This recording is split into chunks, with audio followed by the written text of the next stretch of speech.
Looking for a summer experience your child will never forget?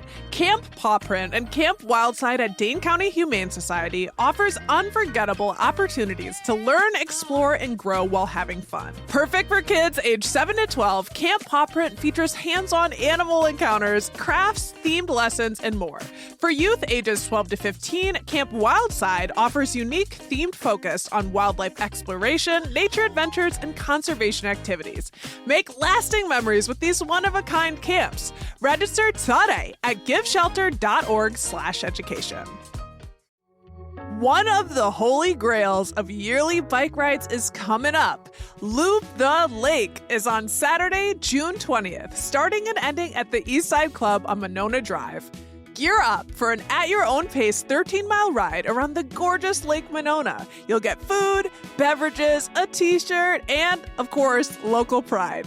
Kids 10 and under ride free with an adult, plus proceeds benefit Clean Lakes Alliance. Register today at cleanlakesalliance.org/loop-the-lake. This is CityCast Madison. I'm Bianca Martin, and here's what Madison's talking about. Today, June is here. It's time for our monthly guide on the best things to do and eat this month, plus our themed picks, which for June is Sporty for the Summer, Sporty Spice. Joining me today is our executive producer, Haley Sperling. Hey, Haley. Hey, Bianca. Happy June. It's my favorite month. Yes, and we know why. We got a Gemini. Yes, we do. And our newsletter editor, Rob Thomas. Hey, Rob. Hey, Bianca. I cannot believe it's June, but I'm happy it is.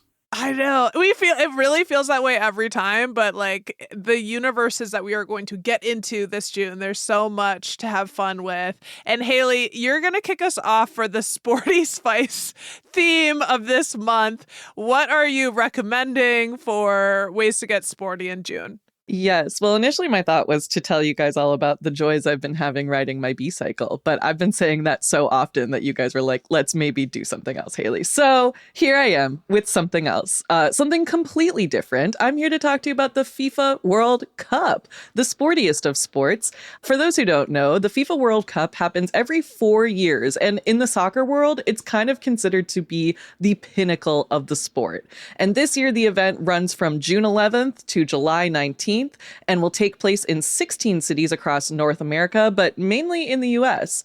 And obviously, Madison has a lot of soccer fans. Forward FC has been bringing folks to Breeze Stevens for years to catch a match, and our new women's team, Rally Madison FC, kicked off their inaugural season this past May. So only fitting that Breeze Stevens would be hosting watch parties for the World Cup. They are going to be hosting several watch parties at their Forward Club. The first event is June 11th with a matchup between Mexico and South Africa. That match itself starts at 2 p.m., but the doors to the Forward Club open at 1. And something that's really cool that Breeze is doing for the occasion is actually hosting on-field watch parties for the USA team matches, where they're actually going to broadcast on their main video board the games, which I think is pretty freaking cool. They have a lot of opportunities for folks to actually get tickets and get in on those. And other than Breeze, because like I said, Madison's low-key kind of a soccer city these days, Lola's is also hosting watch parties in their sidecar lounge. And you know it, I know it, Madison is full of sports bars with big screens that will most likely be playing a match or two at some point or another. So World Cup, y'all. Are you excited? You guys big soccer fans in general? I was drawn into the soccer world with my old friend and trainer, Mike, tried to get me into the realm and get, like the scarves and the whole thing. So I don't know if you were maybe going to bring up like which bars are our favorite sports bars. And I would say like Baldwin Street Grill was the spot that I watched the most soccer in. Like people go pretty hard and get really into their teams. But yeah, I don't know. How about y'all? Rob, are you a soccer head? I like the international nature of it. Like, I think that's my favorite part. Yeah. I mean, like I would say for general sports, like Hop House is good for me, but I bet there's all kinds of like restaurants and bars around town that are like really into it this year and be really fun to see teams play in places like that. Yeah, I also love Baldwin Street for sports. That's where I watched the Super Bowl. But I mean, obviously, yeah, there's so many other different bars around town. I saw people shout out online. Cooper's is a good spot. Prost, Wilson's, and Players over on the east side. Yeah, pretty classic spots. And for folks who might not be into the soccer side of things, you can always dig into the world of corruption that is FIFA World Soccer. We're not going to do that on this podcast, but something for everyone, right? Rich. It's a rich topic. Yeah. Well, if you're not going to be getting into soccer, but you like pedaling those feet, Rob, what is your June sporty sport? So even though Haley won't talk about her B-cycle obsession anymore, I will pick up the baton for her. And I also like to ride my bike in the summer. And this week is Madison Bike Week, presented by Madison Bikes. I will say sometimes the weather does not cooperate with Madison Bike Week, but this week is supposed to be just beautiful, like highs in the upper 70s. So there are so many events going on around town. And I think the beautiful thing about it is that it's a community thing where people keep adding events to the website because people are putting them on themselves, to the point which I was trying to write about Madison Bike Week last week, and we had to keep updating because they kept updating the number of events on the website. So we gave up and said over 90. So there are over 90 events. I can confidently say that. And it's everything from, people saying doing a group bike ride somewhere, or on the bike trail, you can stop and get bacon or some kind of other snack. Or sometimes maintenance techs will do little touch-ups on your bike. You can pull over. On Sunday, you could have actually gone to a church and had your bike blessed for the summer, which is very nice. So it's just a really fun event to celebrate. We got these great bike trails going all through Madison. We've got these great organizations that bring people together on two wheels. Go to madisonbikes.org and you can just see all the different events and just sign up and get out on your bike, because it's a great week to do that. Great week. It's crazy. I bought a Bianchi bike like 2 years ago, which is a really nice road bike, because Bianca, I was really excited, Italian, yada, yada. But I do like naming my bikes. Do your guys name your bikes? My old bike was named Jasper. For Twilight? No, but I do like Jasper and Twilight. No one else names their bikes. Too whimsy. I feel like I'd be too upset if my bike got stolen if I named it, Yeah, but the love is there. So, That's true. mean, you'd be probably sad either way. Well, in terms of being whimsical, I'll talk about the sporting event that I was thinking, okay, this would be kind of cool to get into in June, which is a sport that I love to watch, a sport that I love, like the athletes. I respect the craft and was even summoned to join when I was walking around UW-Madison as a Badger, and that's rowing. Our university, Lake Town, has a number of rowing teams, and because I'm so tall, like people on campus would be like, you should join the rowing team every time fall came around. And then I was, I'm see them all the time out there gliding on the water so peacefully, and I was like, I kind of want in. And it turns out on June 6th, there's a 2026 Mendota Learn to Row Day. It's a free open house at the Bernard Hoover Boathouse in James Madison Park, which is that cute, charming little ditty that you just want to sit on the grass by. But now you can actually try your hand at rowing and get on the lake with the folks that use that beautiful space. And I'm pulling this from the Mendota Rowing Club's website. You can get a, quote, short tour of the boathouse and a lesson on land, followed by an excursion on Lake Mendota and an 8-person shell supported by experienced rowers and a safety launch. Would y'all row? Have y'all rowed? What is your relationship to rowing, and would you join me? My relationship to rowing is slim to none, but I do love the aesthetics of it. And also, like you mentioned, just kind of seeing them glide across the lakes. It's like such a treat to see the rowers go by. And you can hear them because they'll be calling out their rows from far away. It's kind of like a weird magical thing. They're just out there doing their thing. And I'm always curious how people get into rowing. Like, how do you know that you're good at this? I have done plenty of those rowing machine exercises to know that I am not a very good rower. But I respect it. I respect it a lot. Yeah, I was actually going to call up we talked about Mike, my old trainer, and that's where I was doing the rowing machine at the gym. Like, I should be out on the water doing this. Do they still have the rower, the guy who sits at the front of the boat and chants row, row? Like, is that part of it or not? I don't know. So yes, there is, like, it might not be exactly that. They're not necessarily saying row, row, row your boat, but there is somebody that's helping, set the rhythm and steering the boat. And I've learned that it's called a coxswain. But yes, I just love the team dynamics. That's the thing. It seems like a really cool thing to do, to be in perfect sync with these other people. I mean, that would be a lot of pressure, I think, for me, because I can't really keep a beat anyway. And so having to do it on the water seems even more challenging, but I'm definitely open to it if we find, 5 more people. Well, as we're talking about it, I'm like, well, we already do that. We move and sync together on this team. We are already rowing a boat together every single day. So that would be pretty wild. And I'd love to get photos from the water or videos of us doing that. So maybe someday we'll get to sponsor a rowing team or something.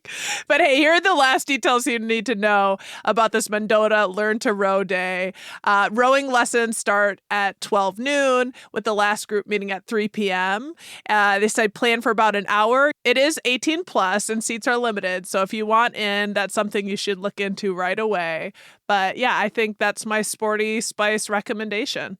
We're so sporty. I love it. Look at us. We got the range. And what else do we want to be getting up to this June, y'all? Haley, I'll turn to you next. Well, you guys know, I mean, I think everyone in this group loves live music. I think Madison in general loves live music. And Make Music Madison is happening June 21st at locations all across town. This is actually a worldwide phenomenon that is really just a celebration of music in all forms. So from porches to parks to restaurants, you can really expect the city to, for lack of better words, come alive with the sound of music. And it's all for free, which is such a beautiful thing. Have you guys ever participated in Make Music Days before? Have you ever accidentally stumbled into someone's set or anything in a restaurant? I do feel like I've not stumbled on them. The way I'm picturing, not physically. Sorry, I'm in your set right now. But yeah, I have stumbled upon some of the Make Music concerts around Madison before. Yeah. The first Vine I ever shot, if you remember Vine, yes, was a Make Music Madison Vine where I was on State Street and I went from one musician to the other. So that's how I always think of Make Music Madison, is me trying to learn how to shoot a Vine. R.I.P. Oh my God, this is critical Rob Thomas lore. I wish I could see your Vine account. That was a good one. That was a good one.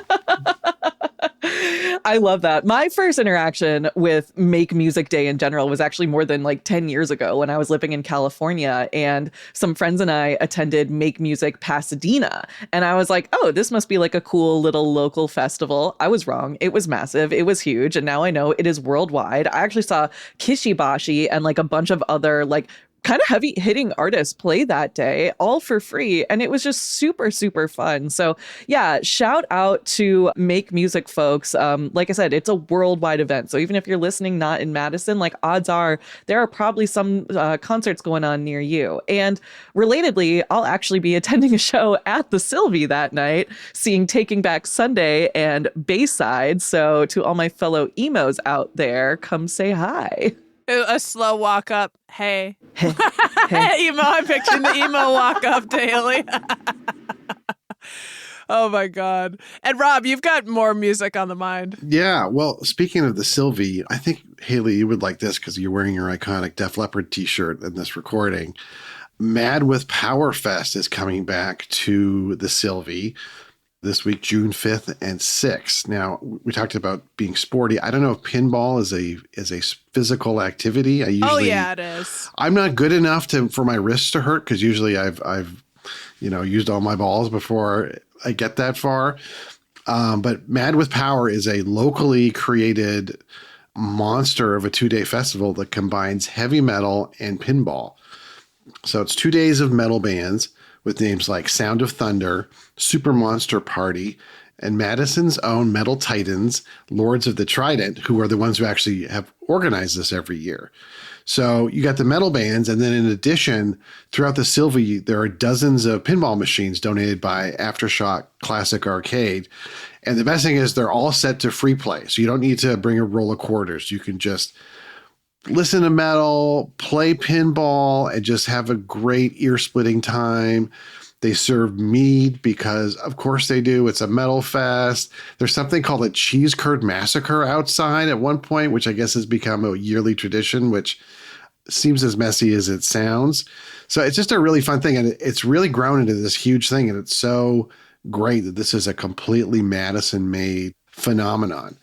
So that's Mad with Power Fest, June 5th and 6th. Tickets are about $80 for each day or $130 for a 2-day pass. There's something really lovely about this combination. And also for me, it's just bringing me back to the couple of times I've dated people in Madison in the metal scene, and just organically, it was like, yeah, you're going to go watch and hear metal music, and we're playing pinball. Like that is just what is done. So to have it, this like super festivalized version of that is kind of hilarious, and also like sounds rad. I can definitely imagine the folks who are attending this festival are absolutely getting more than $80 worth of pinball play. For sure. Like that's a great deal, right? And the live music on top of it. This is such a Madison fest, I feel like. It really is just so peak quirky Madison. And I do love having seen it grow from, a smaller spot into this whole like 2-day affair at the Sylvie that people get really into. Like, shout out to the Lords of the Trident for making Madison the place to be for metal and pinball. Like, go off, man.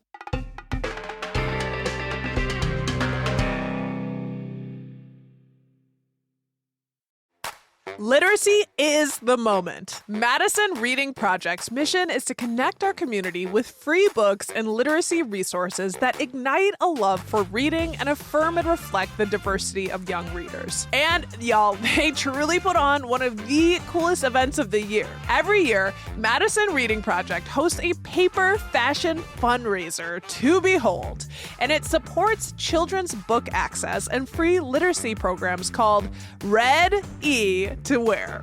And the creativity is unparalleled. Ready to Wear is on June 11th from 6 to 9 p.m. at the Sylvie. This year's theme is Out of This World. Get your tickets today at madisonreadingproject.com/readytowear2026 and gather your best mates. You can get the best ticket price when you buy a 4-pack, so you get your friends together and enjoy this one-of-a-kind night. My to-do is also just something that is Madison iconic. Gonna talk about a special celebration entitled The Last Session, a celebration of the life of Bob Queen, honoring a legend in our Madison community and Madison life. Robert Bob Queen passed away last September, and it was after he wrapped up the 2025 summer festival season doing what he loved. It's not really an overstatement to say that he's the visionary behind Madison's biggest East Side music festivals, like, period. It was his life's mission to bring the party and the music, and he had this huge hand in creating the Waterfront Festival. He was the co-founder and music curator for La Fête de Marquette, and he did that forever, the Orton Park Fest, and yeah, if you know, his latest addition to the Madison scene was the Sessions at McPike Park. He had a festival there. He just was an absolute unique, magical individual that was so deeply embedded in Madison community and fostering community around music. I was an MC at the Session McPike Park Fest and got to know him a bit better, but it was a huge loss. And now I see hundreds of people are saying they're interested in coming to this event, the celebration of life for a Madison legend. Rob, I know you've been covering the music scene in Madison for a hot minute, decades. Do you have anything to add about Bob? Yeah, Bob was just the greatest. I mean, he transformed the Madison music scene. He would travel to Brazil and New Orleans and make these connections with musicians, convince them to come to Madison, and then they would come back every year because they had such a great time. Bob would find neighbors on the east side to put up the musicians to stay while they were in town. They got to, it was just incredible. I mean, I still vividly remember sitting with Bob in his house, which was there were chickens everywhere, like chicken statues and paintings. Like it was this secret obsession that he and his wife had for chickens, and like he was such a great dude. He was a character. I honestly have never met someone like him. I don't think I'll ever meet anyone like him again. And his hustle was intense. Yeah. I was charmed, and also my brain was spinning. The amount of connections that he makes, that he fosters, and he was soon I'd be running the business with him, he's just making things happen and just grooving with it, and just a totally unique man. And he was a community organizer for other aspects of Madison life. He fought to save Marquette School. He started a kids camp. And this is just going to be a crazy celebration. And I know, Haley, you're an East Side girly. You know the power of the festivals. I think June in general, it wouldn't be the same. Madison's Junes are totally marked by Bob and his legacy. And this celebration is going to share more about his life. And there are going to be local bands playing. That is taking place at the end of June, June 27th at Garver Feed Mill in the afternoon, 3 p.m. to 6 p.m. And it's going to be really special. And just pour one out, play some brass music for Bob Queen, because he is and forever will be a Madison legend. Alrighty, y'all. What are we going to eat this June? What are y'all trying to bring forward for folks to get into and bite into this month? Well, I got something for y'all to chew on. Putting together this segment, I was trying to think of a cultural hook, and it's crazy to me to think about that. Megan Thee Stallion gave us all Hot Girl Summer back in 2019. Feels like just yesterday. Yeah, I see your face, Bianca, like that was a decade ago. That's not real. I would like to bring forward for your consideration, to the people's consideration, a hot dog summer. I am eating a bunch of hot dogs this year, guys. I mean, I'm always eating a bunch of hot dogs, if we're being quite honest. It's kind of a joke between me and my friends. But this pick is partially inspired by a recent piece from the New York Times Wirecutter, in which they ranked and determined more or less the best hot dog brands you can buy in grocery stores across the nation. And my favorite, Hebrew National, came in second. So I'm not mad about that. And I know that Wisconsin, obviously, we're the land of the brats. And if you want more on that, go back and listen to our recent show where Bianca chatted with Pip Freeman of Meat People Butchers. He gave us some real hot tips on how to make sure that your brats don't explode on the grill, because we've definitely all been there. But I mean, I gotta ask y'all, are you hot dog lovers or brat purists, or can we get along? We can get along. I'm not going to be someone who slaps your brat out of your hand, or because you put on some different condiments or something. But I think I am at the point in my life, I am probably going to reach for a brat before I reach for a hot dog, just because I'm concerned with quality of meat and I don't know all the different hot dogs. But then when I grab a brat, sometimes I look at the hot dogs and I like the burned ones, which is bad for you even more so. And I'll be like, I remember, my childhood. I remember. I still love you. Well, this is some more Rob Thomas lore to share, but there was a time when I was a kid when I would only eat hot dogs, and my mom would make hot dogs for breakfast, lunch, and dinner, just so I would have some kind of nourishment. She was so accommodating. Yeah. Only eating hot dogs. Only hot dogs. Yeah. That is lore. We've got a hot dog party. I feel this was a few months or something like that, where just hot dog after hot dog. So I may have burned myself out on hot dogs, quite frankly, because I'm more of a brat person now. But shout out to the hot dog for keeping me from starving as a child, and to my mom. I love that. I mean, I really, like I said, my favorite is Hebrew National. And you guys know I'm Jewish, but I don't keep kosher in the slightest. These hot dogs are kosher. And I think there's so much to be said about a kosher dog. It is all beef. You're not really kind of worried about what is in this, whatever I'm eating, Bianca, which is totally fair. Because just if you think about the concept of a hot dog too long, don't. Just don't. Yeah. But there is something so good about like a grilled kosher hot dog, especially those really burnt parts, like you also mentioned, B. It's just so delicious. And honestly, I also love when it comes to toppings, like put it all on. Like, let me have it Chicago style. I will do everything except for that sweet relish. I love the pickles. I love the sport peppers. I love the onions and the mustard. That like bright neon green sweet relish, miss me with that. But are you guys like topping I'm hitting people? it with that. I'm hitting it with that. I love pickles, but yeah, it is a little too sweet. It does tend to be a little bit too sweet, but I want the pickles. But if there are pickles separate, maybe I would skip. I don't know. I think a Chicago dog is the perfect balance because you got that sweet relish and then you got celery salt, which is essential.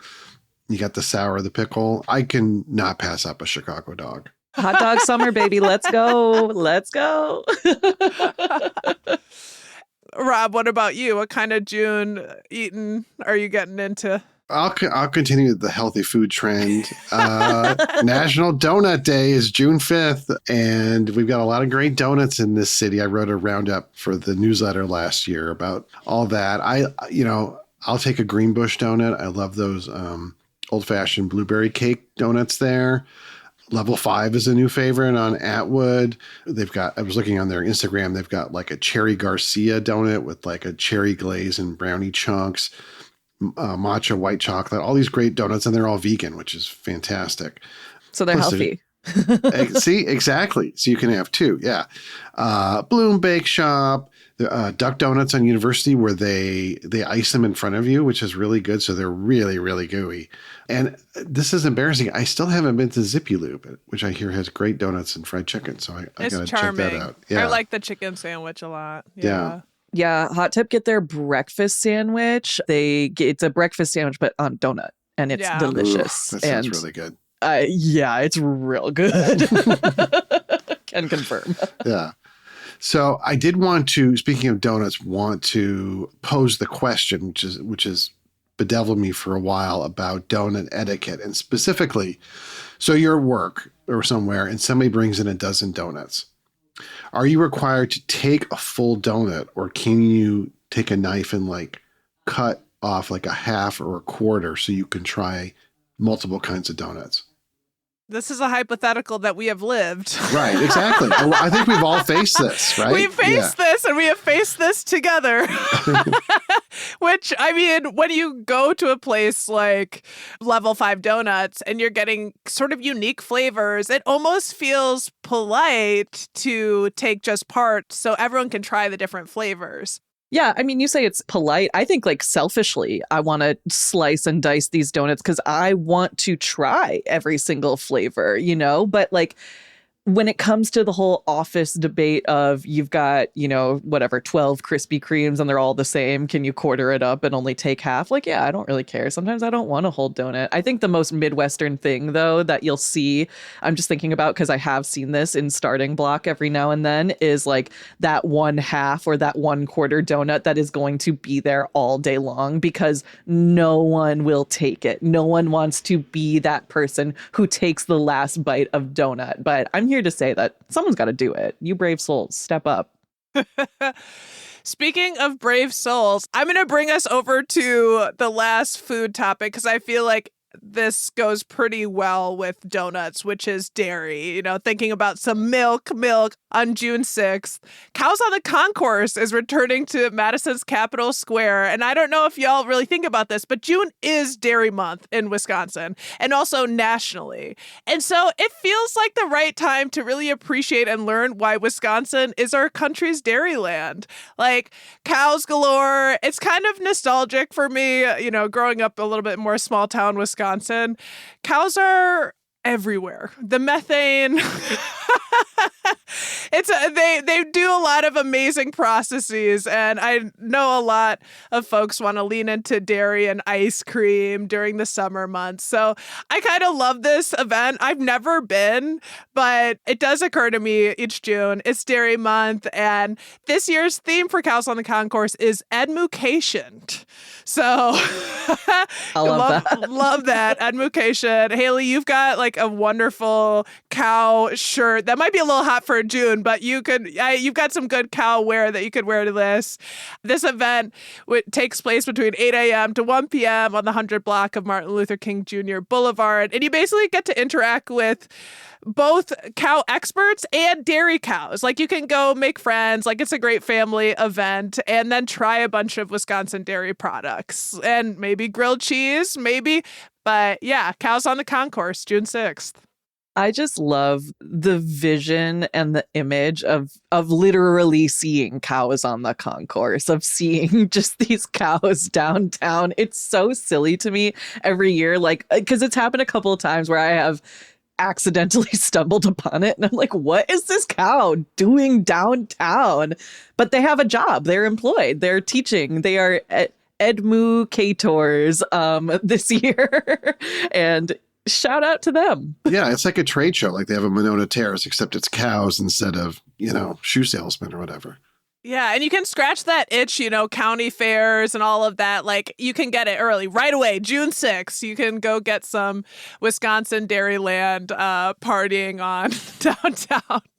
Well, there's lots to do in June. This has been really fun, y'all. Thanks for your amazing picks. I think we're going to move to end this conversation. Haley Sperling. See moo later.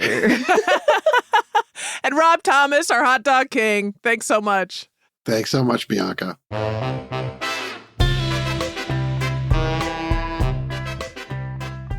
That's all for today here on CityCast Madison. I'm your host, Bianca Martin.